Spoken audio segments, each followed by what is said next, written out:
नमस्ते दोस्तों। आज से एक नया उपन्यास शुरू कर रही हूँ। उपन्यास का नाम है चरित्रहीन। लेखक शरद चंद्र चट्टोपाध्याय। स्वर श्वेता। इस उपन्यास का प्रकाशन सन 1917 ईस्वी में हुआ था। उपन्यास लंबा होने के कारण इन्हें कई भागों में अपलोड किया जाएगा। आशा करती हूँ कि आप भी मेरे साथ इस कहानी में अंत तक बने रहेंगे। तो चलिए पहले भाग की शुरुआत करते हैं। पछाह के एक बड़े शहर में अब जाड़ा जोर पकड़ रहा था। परमहंस रामकृष्ण देव के एक शिष्य किसी सत्कार्य की सहायता के लिए भिक्षा मांगने को इस शहर में आ पहुंचे थे। उन्होंने व्याख्यान के लिए जो सभा होने वाली है उसका सभापति उपेंद्र बाबू को बनना होगा और उस पद की मर्यादा के अनुसार जो कुछ करना चाहिए वह भी करना होगा। इस प्रस्ताव को लेकर एक दिन सवेरे कॉलेज के कुछ छात्रों ने उपेंद्र बाबू को आ घेरा। उपेंद्र ने पूछा, वह सत्कर्म क्या है, यह तो बताओ। लड़कों ने कहा, सो तो अभी हम ठीक नहीं जानते। स्वामी जी ने कहा है कि इस सभा में यही वह विस्तार पूर्वक हम सबों को अच्छी तरह समझाएंगे। इस सभा का आयोजन और प्रयोजन बहुत कुछ इसीलिए है। उपेंद्र बाबू ने और कोई प्रश्न नहीं किया। सभापति बनने के लिए राजी हो गए। यही उनकी आदत अथवा अभ्यास है। विश्वविद्यालय की परीक्षाएं उन्होंने इतने अच्छे नंबरों से पास की थी कि उनके प्रति छात्र मंडली की श्रद्धा और सम्मान की कोई हद नहीं थी। यह बात वह जानते थे। इसी से किसी काम के लिए या आपत्ति विपत्ति पड़ने पर जब वे लोग आ जाते थे तो उन पर असीम ममता के कारण उनके आवेदन और अनुरोध उपरोध को न मानना उनके लिए असंभव हो जाता था। विश्वविद्यालय की सरस्वती को लांघ कर अदालत की लक्ष्मी की सेवा में नियुक्त होने के बाद भी लड़कों के जिम्नास्टिक के अखाड़े से लेकर फुटबॉल, क्रिकेट, डिबेटिंग क्लब तक के उस ऊंचे स्थान यानी सभापति के कुर्सी पर जाकर पहले की तरह उन्हीं को बैठना पड़ता था। किंतु इस समय बात यह हो रही थी कि उस जगह पर जाकर चुपचाप बैठे रहने से काम तो नहीं चल सकता, कुछ बोलना भी आवश्यक है। एक लड़के की ओर देखकर उपेंद्र ने कहा, कुछ कहना भी तो चाहिए। वहां सभापति बनकर सभा के उद्देश्य के संबंध में एकदम अंधा बने रहना तो मुझे ठीक नहीं जान पड़ता। क्यों, है ना यह बात? यह तो ठीक है, लेकिन उन लड़कों में से किसी को कुछ मालूम न था। जिस समय बाहर के आंगन में एक किनारे एक पुराने फूले हुए गुड़हल के पेड़ के नीचे यह लड़कों की मंडली उपेंद्र बाबू को बीच में बैठाए दुनिया भर के संभव असंभव सत्कार्यों की सूची सोचने में लगी हुई थी, उसी समय दिवाकर की कोठरी में से एक आदमी चुपचाप सबकी नजर बचाकर बाहर निकला। दिवाकर उपेंद्र बाबू का ममेरा भाई है। बचपन में ही उसके माता पिता मर गए थे और वह मामा के घर में ही पल रहा था। बाहर की एक छोटी सी कोठरी में दिन को वह पढ़ता लिखता और रात को सोता था। अवस्था लगभग 19 साल की होगी। FA पास करके BA में पढ़ता था। चुपके से भाग जाने के लिए उद्यत उस युवक पर जैसे ही उपेंद्र की दृष्टि पड़ी वैसे ही उन्होंने उच्च स्वर में पुकार कर कहा, सतीश, चुपके से कहाँ भागा जाता है? इधर आ, इधर आ। पकड़ लिए जाने से सतीश को आना ही पड़ा। वह कुछ झेंपा सा उपेंद्र के पास आकर खड़ा हो गया। उपेंद्र ने पूछा, इधर बहुत दिनों से तू दिखाई नहीं पड़ा, कहाँ था? अप्रतिभ भाव को दूर करके मुख पर हंसी लाकर सतीश ने कहा, इतने दिन मैं यहाँ नहीं था उपेंद्र दादा, काका के पास इलाहाबाद गया था। बात पूरी होने के पहले ही एक युवक जिसकी दाढ़ी फैशन से कटी थी, सिर पर मांग और आंखों पर चश्मा था, आंख दबाकर खीस निकालकर कह बैठा, क्या मन के दुख से चले गए थे सतीश? यह खबर सबको मालूम थी कि इस बार भी सतीश को एंट्रेंस की परीक्षा में नहीं भेजा गया था। इसी से यह बात ऐसी बेतुकी और भद्दी सुनाई दी कि जो लोग वहां उपस्थित थे सभी लज्जा से सिर झुकाकर मन ही मन छी छी करने लगे। अवश्य ही उस युवक की दिल लगी और दांतों की हंसी कहीं आश्रय या प्रशय न पाकर उसी समय लय हो गई। किंतु सतीश ने हास्योज्वल प्रसन्न मुख से कहा, भूपति बाबू, मन होता है तभी मन में दुख भी होता है। पास करने की आशा अथवा इच्छा दोनों को ही मैंने होश संभालने के बाद ही छोड़ दिया है। केवल पिताजी उन्हें नहीं छोड़ पा रहे हैं। इसी से मन के दुख से अगर किसी को देश छोड़ना चाहिए तो उन्हें ही ऐसा करना चाहिए था, लेकिन वह तो मजे से अटल बने रहकर अपनी वकालत कर रहे हैं। किंतु चाहे जो हो उपेंद्र दादा, अब की बार उनकी भी आंखें खुल गई हैं। सुनकर सभी लोग हंस उठे। इसमें हंसने की कोई बात नहीं थी, किंतु यह देखकर सब लोगों को बड़ी खुशी हुई कि भूपति बाबू की यह भद्दी दिल लगी सतीश के हृदय को चोट नहीं पहुंचा सकी। उपेंद्र ने पूछा, तो क्या अब तूने पढ़ना लिखना बिल्कुल छोड़ दिया? सतीश ने वैसे ही विनोद भाव से कहा, मैंने क्या कभी किसी दिन उसे पकड़ा था जो आज छोड़ दूंगा? मैंने कभी नहीं पकड़ा था उपेंद्र दादा। इस लिखने पढ़ने ने ही जबरदस्ती मेरा पीछा पकड़ा था। अब मैं आत्मरक्षा करूंगा। ऐसे देश में जाकर रहूंगा जहां कोई पाठशाला तक न होगी।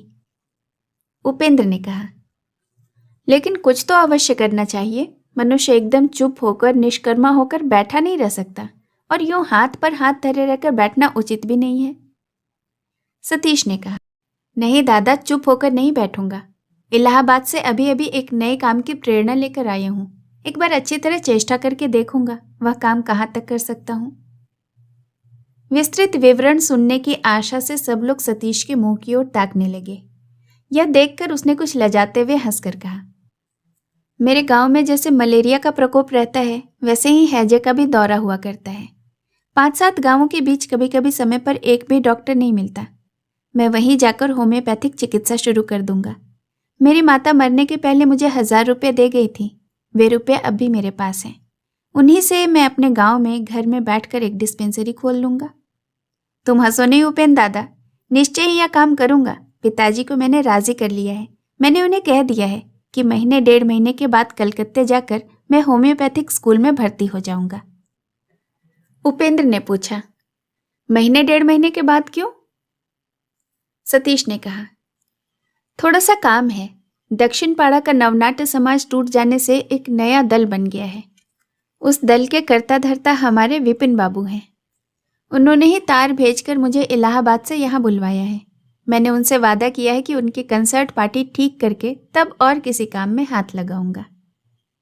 सुनकर सब लोग हो हो करके हंस उठे। सतीश भी हंसने लगा। कुछ देर में जब वह जोर की हंसी थमी, तब सतीश ने कहा, एक बंसी बजाने वाला नहीं मिल रहा है। इसी के लिए दिवाकर के पास आया था।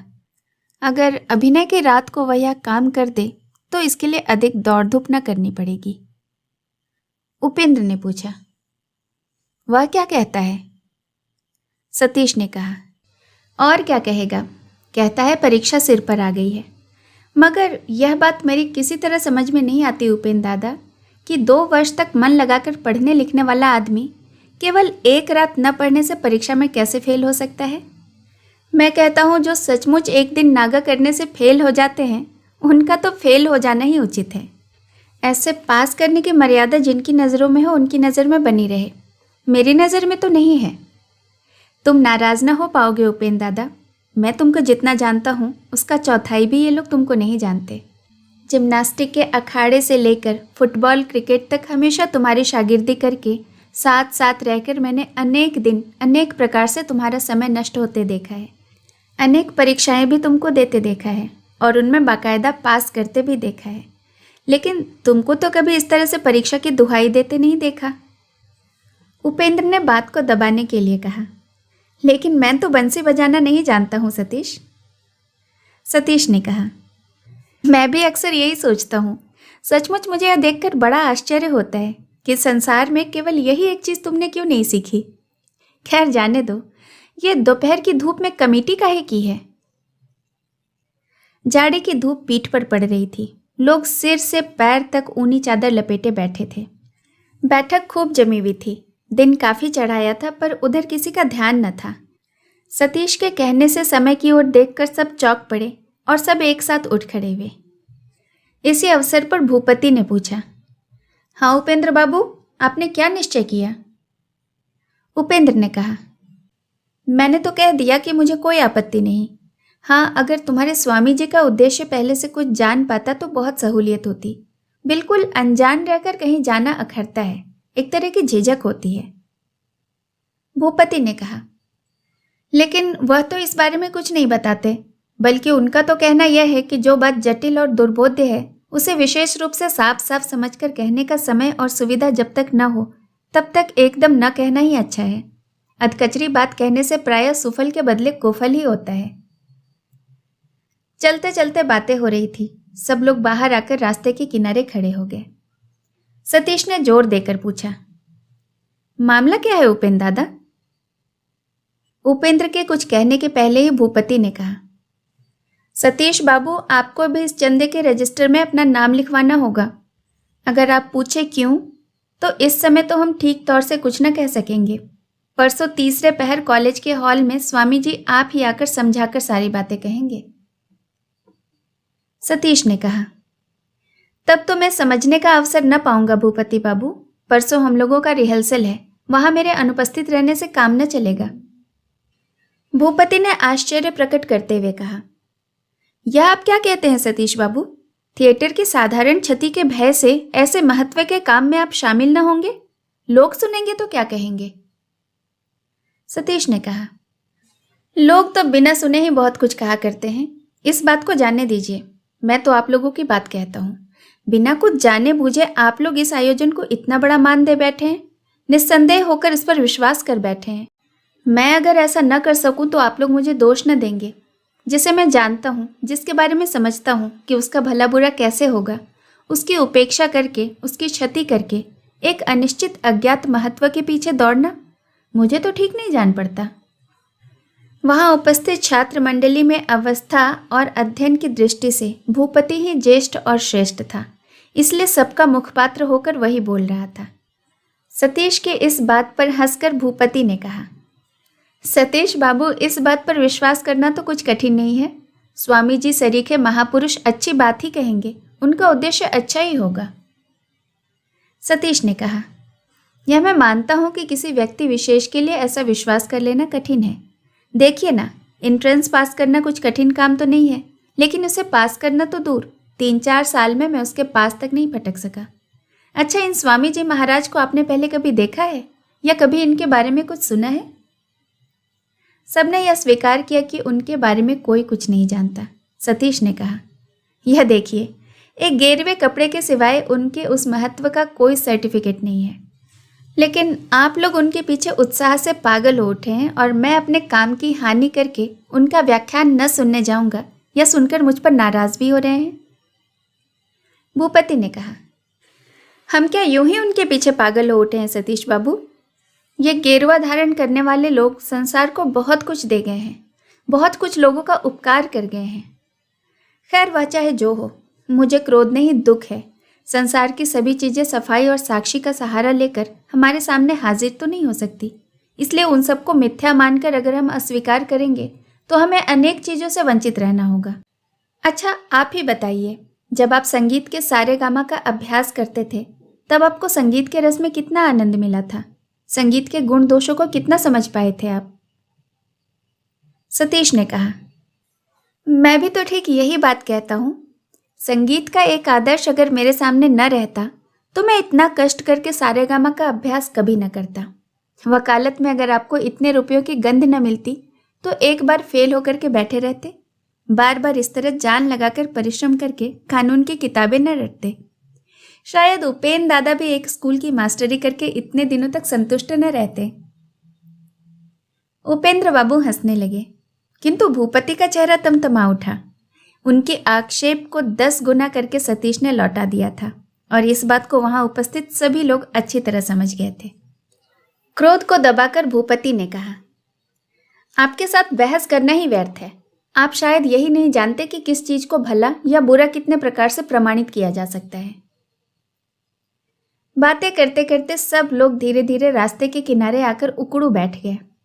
सतीश ने उठकर हाथ जोड़कर कहा, क्षमा कीजिएगा भूपति बाबू, इस कड़ी धूप में 6 तरह के प्रमाणों और 36 प्रकार के प्रत्यक्षों की आलोचना सहन न होगी। उससे तो अच्छा यह होगा कि शाम के बाद पिताजी के बैठक खाने में आइएगा। वहां आधी रात तक बहस की कलाबाजी चल सकेगी। प्रोफेसर नवीन बाबू, सदर आला गोविंद बाबू, इस घर के भट्टाचार्य पंडित तक बहुत रात बीते तक इसी बहस मुबाहसे में मशगूल रहते हैं, जिसमें बस चोटी पकड़ोवल भर की कसर रह जाती है। पास की ही कोठरी में मेरा भी अड्डा है। यद्यपि बहस के दांव पे अच्छी तरह मैं अभी तक नहीं सीख पाया, तथापि कुछ कुछ रंग तो मेरे ऊपर भी चढ़ गया है। असमय ही पढ़कर, पेड़ के नीचे पढ़कर मैं कुत्तों और सियारों के पेट में नहीं जाना चाहता। इसी से इस बहस को छोड़कर अगर और कुछ आपको कहना हो तो कहिए, और अगर ना कहना हो तो आज्ञा दीजिए, मैं चलूं? हाथ जोड़कर सतीश ने जिस तरह यह कहा, उसे देखकर सब लोग जोर से हंस पड़े। भूपति जी पहले से ही क्रोधित थे। इस हंसी से वह एकदम भभक उठे। क्रोध हद से गुजर जाने के कारण बहस का सिलसिला टूट गया। आपे से बाहर हो जाने के कारण भूपति के मुंह में जो आया वही कह उठा। भूपति ने कहा, तो फिर मैं देखता हूं कि आप ईश्वर को भी नहीं मानते। भूपति को स्वयं भी ऐसा जान पड़ा कि उनका यह कथन बिल्कुल ही असंलग्न और बच्चों की सी बातें हैं। सतीश ने भूपति के तमतमाए हुए चेहरे की ओर तीक्ष्ण दृष्टि से देखा, फिर उपेंद्र की ओर ताक कर वह हंस पड़ा। बोला, ओह उपेंद्र दादा, अब भूपति जी ने कोना पकड़ लिया है। मुझ जैसे 10-12 कुत्ते भी अब उनके पास फटक न सकेंगे। फिर भूपति की ओर देख कर कहा, आपने ठीक किया भूपति बाबू। चोर चोर खेल में अगर दौड़ा न जा सके तो ढैया छू लेना ही अच्छा है। इस आवाज कशी की चोट से भूपति आग हो उठा। वह ताव से उठ खड़ा हुआ। उपेंद्र ने उसका हाथ पकड़ लिया और कहा, तुम चुप रहो भूपति, मैं इस आदमी को ठीक किए देता हूं। क्यों रे सतीश, ढैया छूना, कोना पकड़ना, ये सब कैसी बातें हैं? सचमुच तेरा जैसा संदेह करने का स्वभाव है, उससे यह संदेह होना स्वाभाविक ही है कि तू ईश्वर तक को नहीं मानता। सतीश ने गहरा विस्मय प्रकट करके कहा, हाय रे भाग्य, मैं ईश्वर को नहीं मानता। 16:15 आने मानता हूँ। थिएटर की रिहर्सल समाप्त करके आधी रात को जब घर लौटता हूँ तब भय के मारे सांस जोर जोर से चलने लगती है और हृदय का रक्त एकदम बर्फ की तरह ठंडा पड़ जाता है। इसकी तुम भले मानसों को कुछ खबर है? हंसते क्या हो उपेंद्र दादा, भूत प्रेत मानता हूँ और ईश्वर को नहीं मानता। सतीश के कहने का ढंग ऐसा था कि आपे से बाहर हो रहा भूपति तक हंस पड़ा। बोला, सतीश बाबू, भूत से डरना और ईश्वर को मानना दोनों बातें आपकी दृष्टि में एक ही हैं क्या? सतीश ने कहा, बिल्कुल एक। पास पास रखने से दोनों को कोई अलग अलग पहचान नहीं सकता। केवल मैं ही नहीं, आप भी और उपेंद्र दादा आप भी, और जो लोग शास्त्र लिखते हैं वे लोग भी। दोनों में से किसी को न माने तो बहुत अच्छी बात है, किंतु एक को मानने से दूसरे को तो मानना ही पड़ेगा। माने बिना जान न बचेगी। प्रयोजन आ जाने पर आपत्ति विपत्ति में अनेक ओर से अनेक प्रकार से सोचा। वाग विंदता भी बहुत सुनी, लेकिन जो अंधकार था वह अंधकार बना ही रहा। चाहे छोटा सा एक निराकार ब्रह्म मानो और चाहे हाथ पैर वाले 33 करोड़ देवताओं को स्वीकार करो, कोई कौशल काम ना आवेगा। सब एक ही जंजीर से बंधे हैं। एक तरफ खींचने से सभी लोग आकर हाजिर हो जाएंगे। स्वर्ग और नरक आएगा, इहलोक और परलोक आएगा, अमर आत्मा आ पड़ेगा। तब कब्रिस्तान के उपदेवता भूत प्रेतों को आने से कैसे रोक सकेंगे? ये सब काली घाट के मंगता कंगालों की तरह आकर चारों ओर से घेर लेंगे। तुम्हारी क्या मजाल है कि एक जने को चुपके से कुछ देकर अपनी जान बचा लो? पल भर में जो जहां है वह वहीं आकर घेर लेगा। यह तो हो ही नहीं सकता भूपति बाबू कि मैं ईश्वर को मानूं और भूत प्रेत से न डरूं। सतीश ने जिस तरह जिस मुद्रा से अपने वक्तव्य का उपसंहार किया, उससे सब लोग जोर से हंस पड़े। अपेक्षाकृत कम अवस्था के 2 बालकों की जोर की हंसी से रविवार की वह आलस्य भरी दोपहरी चंचल और मुखरित हो उठी। उपेंद्र की स्त्री सुरबाला का भेजा हुआ नौकर, जो दूर खड़ा हुआ अब तक बुदबुदाकर अपना रोष प्रकट कर रहा था, वह तक मुंह फेरकर मुस्कुराने लगा। किसी को होश न हुआ कि दोपहर बहुत पहले बीत गई है और घर के भीतर भूखी प्यासी नौकरानियां आंगन में जमा होकर बकझक कर रही हैं और रसोई घर में महाराजिन नौकरी छोड़ देने के संकल्प की बार बार घोषणा कर रही है।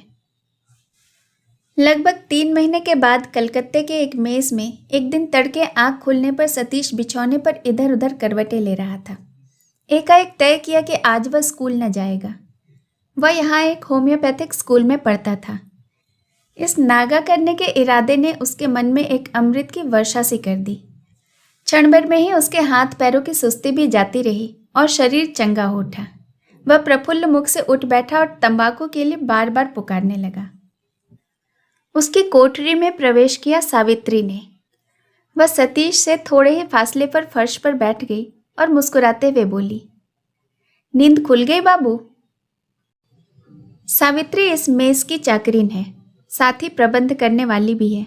वह और नौकरों की तरह काट कपट या चोरी नहीं करती, इसलिए मेस के खर्च के सभी रुपए पैसे उसी के हाथ में रहते हैं। उसका शरीर इकहरा है, अवस्था अंदाजन 27-28 के लगभग होगी, लेकिन चेहरा देखकर कोई इतनी अवस्था का अनुमान नहीं कर सकता। सावित्री साफ धुले कपड़े पहनती थी और उसके दोनों होठ पान के रस से रंगे रहते थे। वह जैसे हंसकर बात करना जानती थी, वैसे ही उस हंसी का मूल्य भी अच्छी तरह समझती थी। घर के सुख से वंचित मेस में रहने वाली सभी बाबुओं पर वह एक आंतरिक स्नेह और ममता रखती थी, पर अगर कोई उसकी बड़ाई करता था तो कहती थी कि अगर मैं आपकी सेवा यत्न से न करूंगी तो आप मुझे रखेंगे ही क्यों बाबू। इसके सिवाय घर जाकर अपने मालकिनों के आगे यह भी कहेंगे कि मेस में एक ऐसी नौकरानी है कि पेट भर खाने को भी नहीं देती। इस अपजस से तो थोड़ी मेहनत करना ही भला है। यूं कहकर हंसती हुई वह काम करने चली जाती थी। मेस के बाबुओं में केवल सतीश ही सावित्री को नाम लेकर पुकारता था, हंसी दिल लगी भी करता था और जब तक बख्शीश भी दे दिया करता था। सच तो यह है कि सतीश के ऊपर सावित्री का स्नेह कुछ अधिक मात्रा में था। जान पड़ता है इसी कारण दिन भर सारा कामकाज करते हुए भी सावित्री अपनी एक आंख और एक कान उस उन्नत बलिष्ठ सुंदर युवक की ओर लगाए रहती थी।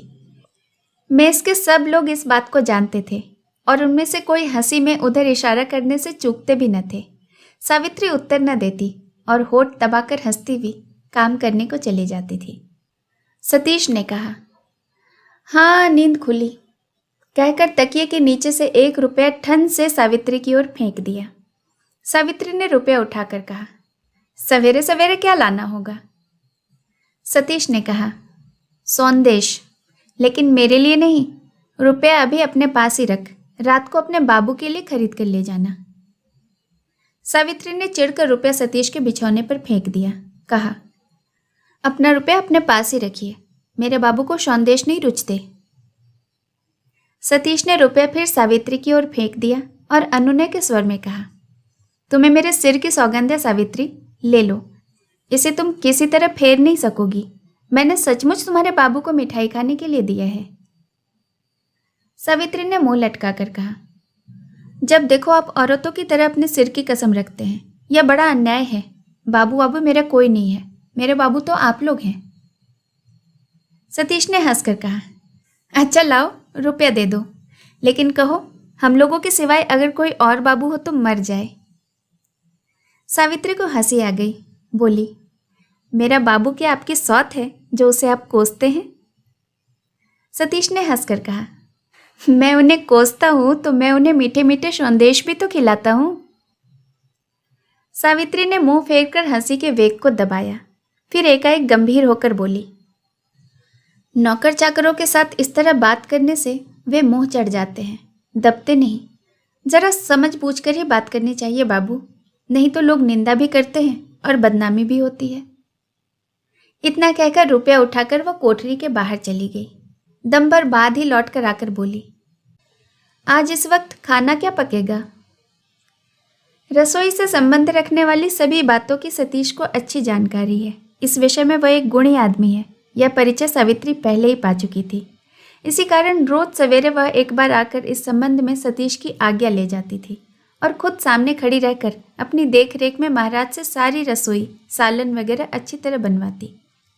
रसोई में कोई त्रुटि नहीं रहने पाती थी। इसी बीच में नौकर तमाकू चिलम भरकर रख गया। सतीश बिछौने पर करवट लेकर बोला, जो तुम्हारी मर्जी हो। सावित्री ने कहा, अच्छा नाराज हो गए। सतीश ने दीवार की ओर मुंह फेंक कर तमाकू पीते हुए कहा, क्यों, क्या मैं मर्द नहीं हूँ? नाराज क्यों ना हूँ? क्या गुस्सा बेच खाया है? आज मैं खाऊंगा भी नहीं। सावित्री ने कहा, जान पड़ता है कहीं और न्योता है। खैर वह चाहे जो हो सतीश बाबू, मैं कहे रखती हूँ, स्कूल आपको जाना ही पड़ेगा, नागा न कर सकेंगे। इस थोड़े से समय में ही रोज स्कूल जाने का नियम सतीश को एक बोझे की तरह दबा बैठा था। यह काम एक भार की तरह प्रतीत हो रहा था और अनेक बहाने करके उसने पढ़ाई में नागा करना शुरू कर दिया था। सावित्री इसे लक्ष्य करके बराबर देख रही थी। सतीश हड़बड़ाकर उठ बैठा और कृत्रिम क्रोध के स्वर में बोला, देखो कहे देता हूँ, शुभ कर्म में शुरू से ही टोक न लगाओ। सावित्री ने कहा, ठीक है, एंट्रेंस पास करने में 22 बरस लग गए, शायद डॉक्टरी पास करने में 62 बरस लग जाए। सतीश ने और भी क्रोध का नाटक करते हुए कहा। झूठ ना बोलो सावित्री, मैंने एंट्रेंस कब पास किया? सावित्री को हंसी आ गई और बोली, वह भी नहीं पास किया? सतीश ने गर्दन हिलाकर कहा, ना, जलमुहे मास्टरों ने मुझे पास करने के लिए जाने ही नहीं दिया। सावित्री को इतने जोर से हंसी आई कि वह मुंह में कपड़ा देकर हंसने लगी। फिर बोली, तो फिर यह क्या होगी? सतीश ने पूछा। क्या? सावित्री ने कहा, यही डॉक्टरी। सतीश ने क्षण भर चुप रहकर कहा, अच्छा सावित्री, बता सकती हो गधे की तरह लोग परीक्षा कैसे पास करते हैं? सावित्री ने हंसी को दबाकर कहा, गधे की तरह के लोग, लेकिन गधे नहीं, जो सचमुच गधे हैं वे नहीं पास कर सकते। सतीश ने व्यस्त भाव से एक बार दरवाजे के बाहर गर्दन निकाल कर देखा, इसके बाद जमकर बैठ गया और कुछ गंभीर होकर बोला, अगर कोई सुन पावे तो सचमुच निंदा करेगा। मेरे मुंह के सामने खड़े होकर तुम मुझे ही गधा कह रही हो, इसकी कोई कैफियत नहीं दी जा सकेगी। हाय रे, भाग्य के दोष से सावित्री आज एक मेष की दासी है, इसी से उसने इस आघात को सह लिया। बोली, ठीक है। कहकर ही वह धीरे धीरे कोठरी के बाहर चली गई। सतीश फिर आलसी की तरह बिस्तर पर लेट गया। उसके मन के भीतर आज काम काज से शून्य सारे दिन का जो उज्जवल चित्र उभर रहा था, वह सावित्री के पूर्वोक्त कथन और पढ़ाई में नागा न करने के निर्णय को सुनकर कुछ फीका पड़ गया था। और सावित्री जिस व्यथा को लेकर चली गई, उसने भी सतीश के छुट्टी के आनंद को कहीं अधिक नहीं बढ़ाया। साथ ही यद्यपि उसने मन ही मन समझ लिया था कि आज पढ़ाई का नागा करने से कुछ लाभ न होगा, तथापि कुछ न करने के लोभ को भी वह छोड़ न सका और चेहरे पर आलस्य और खींच का भाव लिए वे बिछौने पर ही पड़ा रहा। लेकिन ठीक समय पर नहाने की पुकार हुई। सतीश उठा नहीं, बोला, जल्दी क्या है, अब तो आज मैं जाऊंगा नहीं। सावित्री ने कोठरी में प्रवेश करके कहा, न, यह न होगा, आपको स्कूल जाना ही पड़ेगा। जाइए, स्नान करके आप खाना खा लीजिए। सतीश ने कहा, तुमको क्या मेरा ट्रस्टी बना दिया गया है जो इस तरह से जोर जबरदस्ती कर रही हो?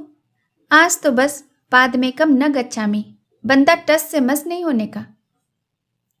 सावित्री जरा मुस्कुराई, बोली, अच्छा, न जाइएगा तो स्नान करके भोजन तो कर लीजिए। आप नहीं देखते आपके इस आलसीपने से मेस के नौकर चाकरों को कितनी तकलीफ होती है? सतीश ने कहा, यह कैसे नौकर चाकर हैं कि 9 भी नहीं बजे और उन्हें तकलीफ होने लगी? ना, यह डेरा मुझे बदलना ही होगा, नहीं तो देख पड़ता है कि मेरा स्वास्थ्य नष्ट हो जाएगा। सावित्री को हंसी आ गई, बोली, तब तो मुझे भी बदलना होगा। इतना कहकर अनायास मुंह से निकल गई बात को दबाने के लिए वह कह उठी, लेकिन तब आपको निश्चय ही इस मेस का नियम मानकर चलना होगा, स्कूल भी जाना पड़ेगा। लीजिए उठिए, दिन चढ़ा जा रहा है। कहकर वह सतीश की धोती और अंगोछा गुसलखाने में रखाने के लिए तेजी से कोठरी से निकल गई। सतीश नित्य नियम से संध्या पूजन किया करता था। आज वह स्नान करके आया तो पूजा के आसन पर बैठकर देर करने लगा। सावित्री 2-3 बार देख कर गई, फिर आकर कोठरी के दरवाजे पर खड़े होकर बाहर से पुकार कर बोली, अब देर क्यों कर रहे हैं? परोसी गई थाली एकदम ठंडी हो गई है। आप स्कूल भले न जाइए, दया करके 2 कौर खाकर हम लोगों को कृतार्थ कर दीजिए। सतीश और भी 5 मिनट तक बैठा रहा, फिर आसन से उठकर बोला, जानती हो पूजा पाठ में गड़बड़ मचाने से क्या होता है? सावित्री ने कहा, आप भी जानते हैं, पंचपात्र, आचमनी, गंगाजल सामने रखकर ढोंग रचाने से क्या होता है। सतीश ने आंखें ऊपर चढ़ाकर कहा, मैं ढोंग कर रहा था? कभी नहीं। सावित्री कुछ कहते कहते रुक गई, फिर बोली, जान पड़ता है मुफ्त दवा करने के लिए अच्छी तरह सीखने और लिखने पढ़ने की ज़रूरत नहीं होती। सिर्फ बड़े आदमियों के लिए अच्छा डॉक्टर बनना चाहिए और गरीबों के लिए अधकचरा। लेकिन आपकी अधूरी शिक्षा भी कैसे हो सकेगी? आप चले जाएंगे तो विपिन बाबू को ना बड़ी कठिनाई होगी। विपिन बाबू के उल्लेख से लज्जित होकर सतीश ने कहा, कठिनाई क्या होगी? मुझ जैसे मित्र उनको ढेरों मिल जाएंगे, इसके सिवाय मैं उनके यहाँ जाता भी नहीं। सावित्री ने अचंभे में आकर कहा, नहीं जाते तो फिर उनको गाना बजाना कौन सिखाता है? सतीश ने बहुत ही खींच कर कहा। गाना बजाना क्या मैं सिखाता हूं उसे? सावित्री ने तटस्थ भाव से कहा। क्या जाने बाबू, लोग तो यही कहते हैं। सतीश ने कहा। कोई भी नहीं कहता, यह तुम्हारी मनगढ़ंत कहानी है। सावित्री ने कहा। लोग आपको विपिन बाबू का मुसाहब कहते हैं, क्या यह भी मेरी मनगढ़ंत कहानी है? यह बात सुनकर सतीश आग बबूला हो उठा। इसका कारण था विपिन के साथ उसकी घनिष्ठता पर लोग नुक्ताचीनी और समालोचना करते थे, और उस समालोचना का फल साधारणतः क्या होता था, यह उसका जाना था। कलकत्ते में रहने वाले विपिन की आर्थिक अवस्था और उसके आमोद प्रमोद के असीम सार सरंजाम के बीच प्रवासी सतीश का स्थान लोगों की दृष्टि में नीचा ही होगा। यह सतीश के हृदय का उत्कंठापूर्व संशय इस समय सावित्री की कड़ी चोट से एकदम उग्र मूर्ति धारण करके प्रकट हो पड़ा। उसकी दोनों आंखें जैसे जल उठी। उसने गरज कर कहा। क्या कहा? मैं मुसाहब हूं? कौन कहता है? सावित्री ने मन ही मन हंसकर कहा। कैसे बताऊं बाबू? जाऊं रखाल बाबू के बिछौने को धूप में डालाऊं। सतीश ने वैसे ही स्वर में कहा। बिछौना रहने दो, पहले नाम बताओ। सावित्री ने हंसकर कहा। कुमुदनी कहती है। कुमुदनी विपुल बाबू की रखैल थी। उसी को गाना बजाना सिखाने की बात सावित्री ने कही थी। शेष कहानी अगले भाग में। कहानी सुनने के लिए बहुत बहुत धन्यवाद।